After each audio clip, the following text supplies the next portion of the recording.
Buenas tardes a todos, bienvenidos a los jueves de Abrir la Biblia con los cantos del Siervo, con la presencia de Elsa Guaitima con nosotros y ya en el quinto, ¿sí? En el quinto no de los cantos, porque estamos viendo, si se acuerdan, el canto cuarto dividido en dos, Era muy largo, muy intenso, muy para leerlo lentamente, y entonces Elsa lo partió por la mitad y va ahora a completarlo. ¿Qué tal, Elsa? Bienvenida, ¿cómo estás? ¿Cómo estás, Silvia? Muy bien, gracias a Dios. ¿Y vos? Bien, bien. Había algo que vos me habías comentado de, a ver, lo que habíamos visto los otros días del canto de Moisés. ¿Qué era?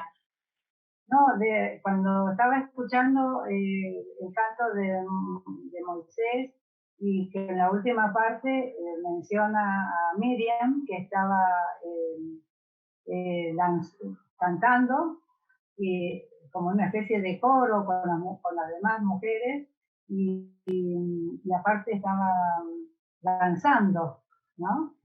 Entonces pensé que, bueno, me acordé que en algunas, lo puedo buscar, porque en algunas Biblias no se la llama Miriam, sino que se la llamaba María, se la llama María. Ahí, En bien, bien. algunas Eso era. Yo Moisés. hablé naturalmente de Miriam y me olvidé, claro, es en Reina Valera 60 que habla de Claro, María. claro, exactamente. En las más antiguas habla de María. Y Ah, entonces ya estuve mirando un poquito y vi que evidentemente Miriam era mucho mayor que Moisés, porque ujú, según el libro de Éxodo, ella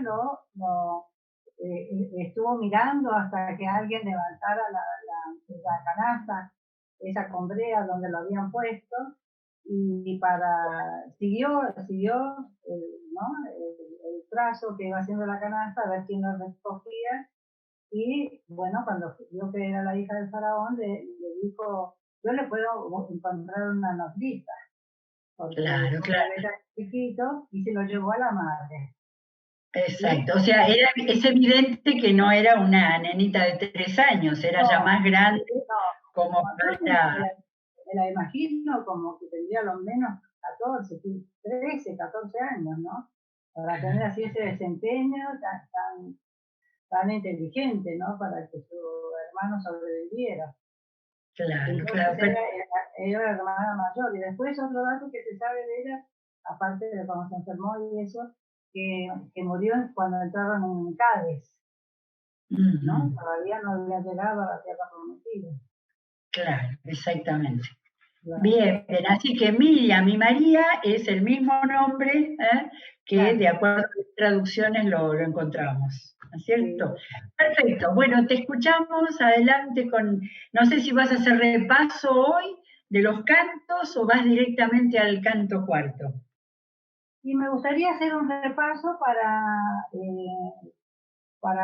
recordar un poquito cómo van evolucionando los cantos. Tienen una evolución, digamos, ¿no?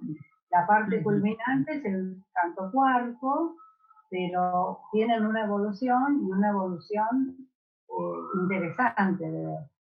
Entonces, ujú. lo hacemos muy rapidito para poder concentrarnos después en la parte que nos corresponde hoy. En el cántico 1, que es Isaías 42, del versículo 1 al 9, en ese canto nos es presentado el Mesías. Se Ujú, nos presenta y se nos dice ¿qué es lo que nos dice? Que era el deleite, que el Mesías, el enviado, era Dios Padre se deleitaba en él. Cómo venía pertrechado, venía con el Espíritu de Dios y venía para implantar, para llevar justicia a las naciones. Después nos explica cómo lo hizo, sabemos el propósito, y decir, bueno, cómo cumplió esa misión, y nos dice que la misión era estar junto al necesitado, al que estaba abatido, al que estaba conflictuado, al que ya no tenía ninguna esperanza, y a todo el que se acercaba a él para escuchar una palabra de esperanza, una palabra distinta a lo que se escuchaba habitualmente, ¿no? Y con su desempeño fue con gran ternura, lo llamamos ministerio de la ternura, porque estuvo siempre junto al dolor. Al que venía porque estaba enfermo, estaba ciego, lo curaba, al paralítico, al que tenía lepra, lo tocaba, al que tenía hambre, le daba pan. Entonces estuvo siempre con la gente que sufría y le daba. Esas cosas necesarias, ¿no es cierto? La sanidad de la liberación y la del pan, y aparte les hablaba del reino, les hablaba cómo tenían que vivir, ¿no? De una manera distinta. Y en el primer cántico también nos habla, dice que Dios Padre lo instituyó como pacto. Y ahí una frase fuerte, ¿no? Y siempre nos remite lo de pacto, nos remite, por ejemplo, entre otros lugares a Hebreos, en donde dice que Él fue el mediador de un nuevo pacto, que era mucho mejor que el anterior, puesto que nos traía mejores promesas, mejores beneficios, ¿no? Eso con respecto, así, abuelo de pájaro, el canto primero. En el cántico segundo, estamos en Isaías 49, 1, 6, y dice el Mesías que su palabra, su boca es una espada afilada, una flecha guardada en la aljaba del Padre. Es decir, estaba preparado desde el principio de los tiempos, esperando a que Dios Padre diera el tiempo en el que Él tenía que aparecer. Y que, si bien su función era ser el elegido, y él dice traer de vuelta, acercar al pueblo de Israel, al pueblo de Jacob, a Dios. Y Dios Padre le responde y le dice, son elegidos, que es para traer al pueblo de Israel, pero es más grande la misión. Es llevar, vos sos la luz que vas a llevar la salvación hasta los confines de la tierra. Esto en el segundo cántico. Y ya vamos, cuando dice, para llevar la salvación hasta los confines de la tierra, ese versículo nos hace acordar que es la misión que nos dio a nosotros, Cristo, ¿no? Es decir, es como se dice, vulgarmente se le llama el mini evangelio, ¿no? Del libro de Isaías. En el tercer cántico, que es Isaías 50, del versículo 4 al versículo 9, dice el Mesías que el Padre le habla al oído, le habla a cada mañana, lo está instruyendo, no como un alumno para que aprenda y después pase, sino como un discípulo. Me llamó la atención también la palabra discípulo. Para que hable lo que el Padre le manda y para que haga lo que ha visto hacer al Padre a través de la historia del mundo, ¿no? Y que le ha dado una lengua instruida, dice la versión internacional, es una lengua, una palabra sabia, una palabra de esperanza, una palabra de buenas nuevas, porque eso es lo que vino a traernos. No vino a traernos palabras de castigo, sino palabras de una esperanza cierta de algo mejor, que es el reino de Dios. Y no fue rebelde él a la misión y hace como un desafío de decir, bueno, ¿quién me puede acusar de algo? ¿Qué delito he cometido? ¿Qué falta he cometido? Vamos los dos ante Dios Padre y expongamos, es decir, como una cuestión jurídica, ¿no? Judicial. Expongamos y veremos quién me va a condenar, quién me condenará. Y después llegamos al canto cuarto, que vimos la primera parte, lo dividimos en dos porque es largo. La primera parte habíamos visto en Isaías 52, 13, en realidad el canto es hasta el 53, 12, pero habíamos visto hasta el versículo 6 del 53. Ahora vamos a continuar ahora dentro de un ratito, y en él comienza, el cuarto cántico comienza como termina con una muy buena noticia. Hay que atravesar después todo el contenido, ¿no? Porque comienza diciendo que el siervo es enaltecido con honores, y dijimos que su nombre era puesto sobre todo nombre, ¿no? Y que lo exaltó hasta lo sumo, que no había nadie por encima de él, ¿no? De Mesías. Después habla de el castigo que va a recibir. Un castigo que la pretensión del castigo era desfigurarlo, es decir, que no tuviera una figura humana, ¿no? Porque el castigo lo había destrozado de tal manera. Recordamos los latigazos, que estaban el látigo preparado con puntas metálicas para cortar los músculos. Los golpes en la cara, los golpes con la mano cerrada, los golpes con la mano abierta, las bofetadas, los escupitajos, la corona de espina, los golpes en la cabeza con la caña. Es decir, la humillación que sufrió terrible, aparte de los insultos, las ofensas, las burlas, pero ese castigo físico era como que para que no pareciera una figura, que no tuvieran una figura humana. Eso con respecto a la primera parte del canto cuarto. Dice, un vástago venido a tierra seca. En realidad se interpreta que es un vástago de la casa de David, pero de una casa de David venida menos, ¿no? Y ya nació en una familia muy humilde, de mucha pobreza, ¿no? Con mucho sufrimiento para ganarse el pan. Y bueno, y después ya vienen todos sus sufrimientos, la descripción exacta que hace de lo que pasó a nuestro Señor Jesucristo, que fueron traspasadas sus manos y sus pies, sabemos, por los evangelios, sus manos, sus pies, su costado, es decir, que estaba lastimado por fuera, por lo que uno podía ver, llegar a ver, y por dentro. Salvo el discípulo Juan, estaba ahí con la madre de Jesús y con las otras mujeres más cercanas, y más lejos estaban las mujeres que le servían, pienso yo, que les hacían la comida y demás.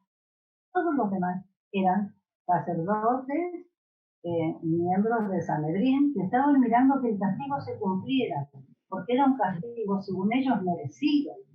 Todo eso que le estaba pasando era merecido, cuando en realidad era un castigo que estaba sufriendo en su carácter de que venía a ser expiación. El castigo que los pecados de todas las personas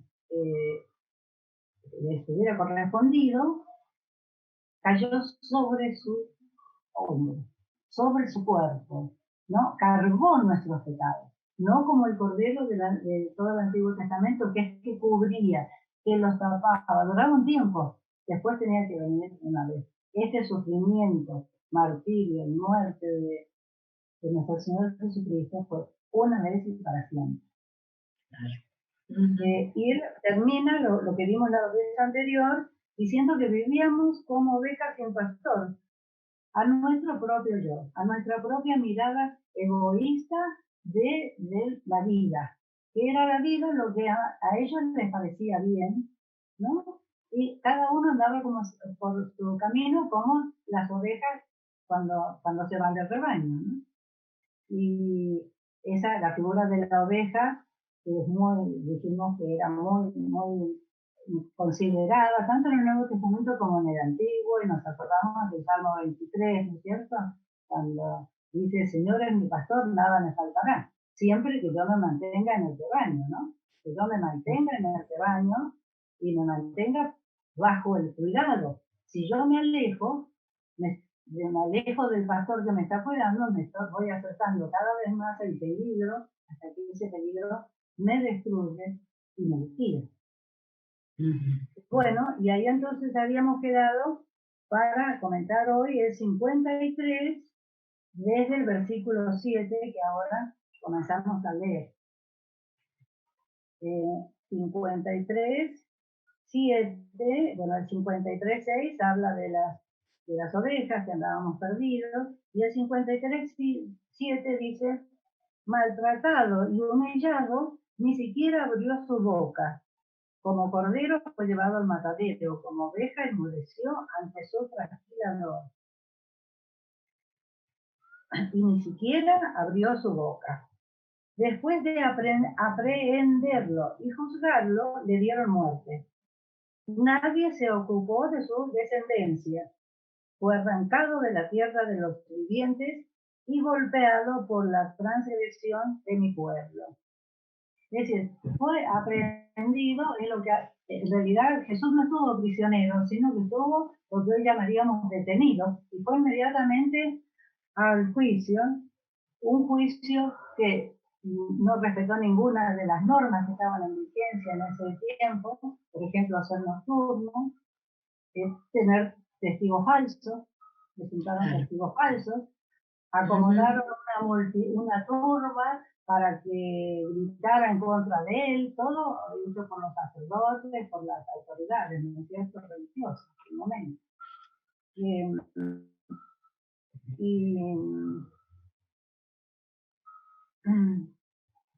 Este mismo versículo nos dice, después de aprenderlo, de juzgarlo, le dieron muerte. A este juicio estuve mirando la Biblia comentada por el pastor Deiros, la Biblia de la Nueva Reforma, y dice que en realidad fue un crimen judicial, no fue un juicio, fue un crimen judicial por todas las, es decir, no respetó ninguna de las reglas. De tal manera el crimen es judicial que Pilato se lavó las manos, es decir, dijo, yo no encuentro nada. Herodes se lo devolvió a Pilato y le dijo, no veo una razón para, bueno, igual, es decir, de nada lo podían culpar y igual le mandaron los latigazos, esos tremendos que sufrió, y después la crucifixión y la muerte. Y dice también, nadie se preocupó de su descendencia. Si aproximadamente la edad del Mesías, de nuestro Señor Jesucristo, era 33 años, es como que ya tenía edad para tener hijos y demás, y no se preocuparon, no les interesó, y se fue arrancado de la tierra de los vivientes y golpeado por la transgresión de mi pueblo. Es decir, todos los golpes, todo el sufrimiento de nuestro Señor Jesucristo fue por los pecados de los otros, porque Él no tenía ningún pecado, no había cometido ninguna falta. En el versículo 9 dice, se le asignó un sepulcro con los malvados y murió entre los malhechores, aunque nunca cometió violencia alguna ni hubo engaño en su boca. Dice, se le asignó un sepulcro con los malvados, es decir, la crucifixión se hacía fuera de la ciudad de Jerusalén. Entonces, cuando él estaba crucificado, tenía al costado derecho y al costado izquierdo tenía personas que habían cometido delitos. Uno de ellos inclusive dijo, nosotros estamos acá, y con razón que estamos acá, pero él no está acá. Entonces, los que tenían ese tipo de muerte seguramente irían a una fosa común. Por eso dice enterrado con los malvados. Es decir, para que se perdiera por completo, así como quisieron desfigurarlo, que no pareciera humano, que se perdieran sin texto, como que nunca hubiera existido. Pero eso fue evitado por José de Arimatea. José de Arimatea era un sacerdote, miembro del Sanedrín, un hombre pudiente, que tenía un sepulcro en la roca, ¿no? En la roca, quizás sería, digo yo, por ahí que sería para él, lo estaba reservando, y fue a pedir a Pilatos el cuerpo, y lo trasladaron, y Nicodemo llevó las vendas y todos los ungüentos que eran de uso para poner a los muertos, ¿no? A los fallecidos. Pero el plan era ponernos junto con los malvados, junto con los delincuentes, junto con esas personas que no eran dignos de estar con las personas de bien. Aunque nunca cometió violencia alguna, fue un no violento. Nuestro Señor Jesús fue un no violento, fue ternura, fue enseñanza, fue amistad con todos, no hacía diferencias con ninguna persona con la que viniera con una buena intención, con una necesidad. Por eso habíamos hablado de que se lo menciona varón de dolores, porque había vivido con los que sufrían. Y había tratado de resolverle a los que sufrían, y no solamente eso, sino que también había tenido una empatía con él. Había sufrido con él. Cuando uno tiene empatía, sufre con la otra persona, ¿no? Dice, vamos al versículo 10, pero el Señor quiso quebrantarlo y hacerlo sufrir, y como Él ofreció su vida en expiación, otra vez el concepto, verá su descendencia y prolongará sus días. Verá su descendencia, no descendencia humana, sino descendencia, sí, de humanos, pero de descendencia espiritual. Hijos o hermanos espirituales. Y prolongará sus días porque es eterno. No tiene ni principios ni tiene fines, de eternidad a eternidad. Y llevará a cabo la voluntad del Señor. Porque la llevó a cabo la voluntad del Señor. Pero aparte de eso, Él sigue trabajando en nosotros y en todas las personas para que lo lleguen a conocer. En el versículo 11 leemos, dice, después de su sufrimiento, verá la luz y quedará satisfecho por su conocimiento.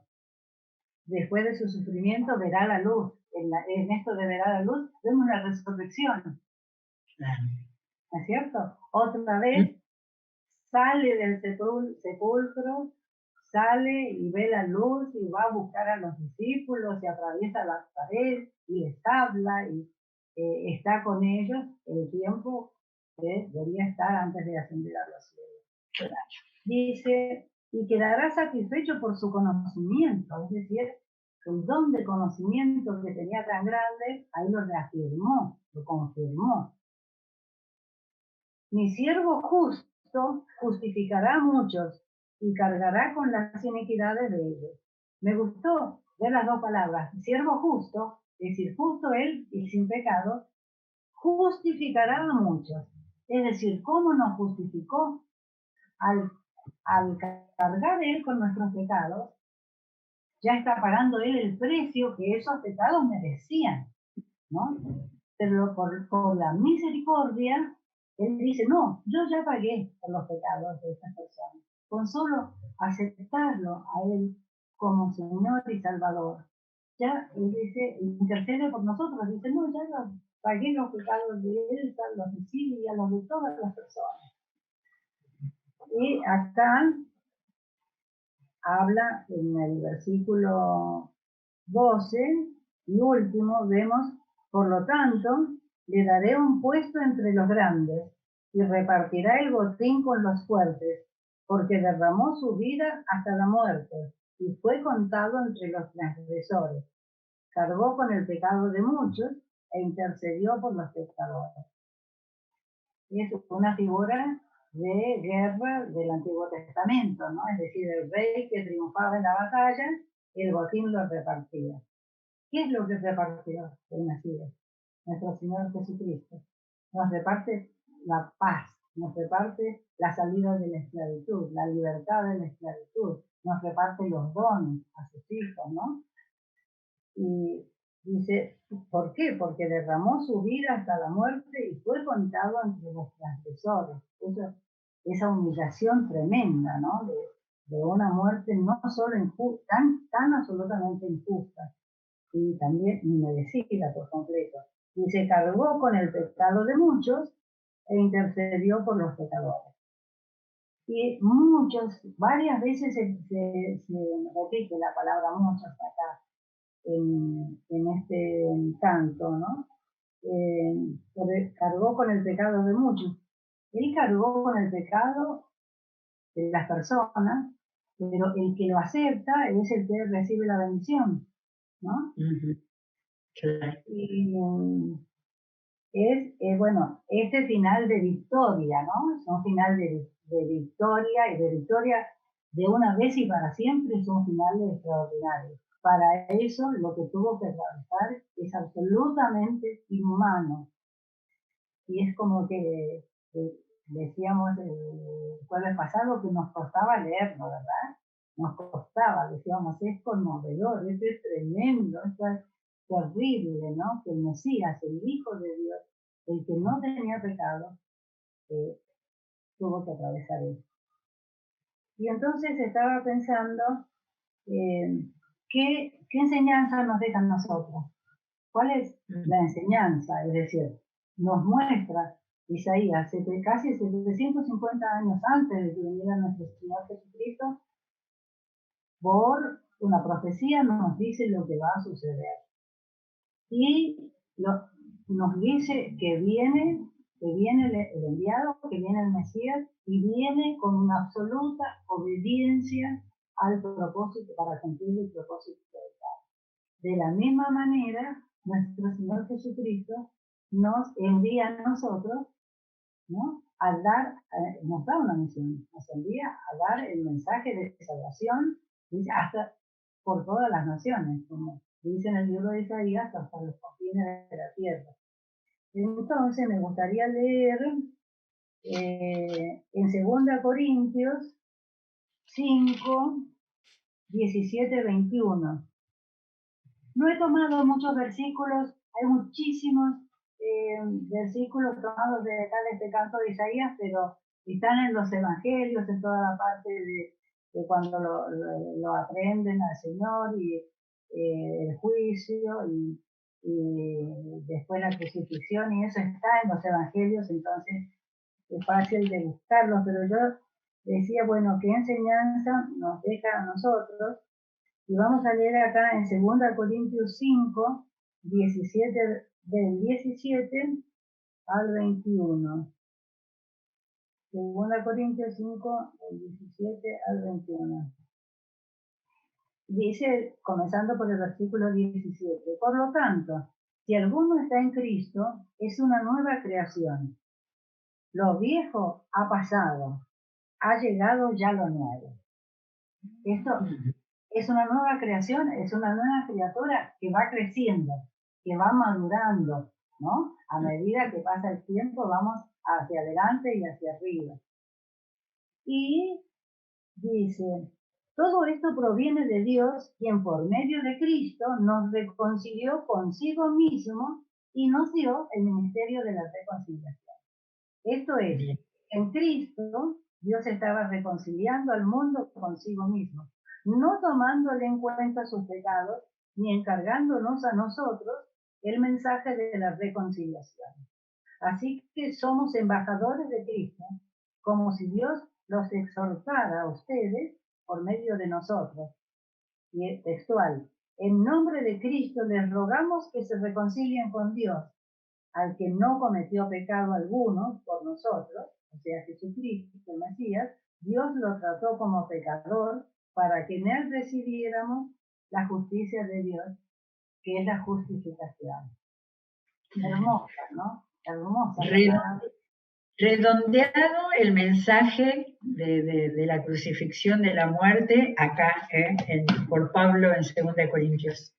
Sí, muy linda, ¿no? Muy lindo porque el Mesías vino con una misión, con un propósito, y el Señor Jesucristo, que es el Mesías, antes de irse nos dejó a nosotros una misión para cumplir, claro, ¿no?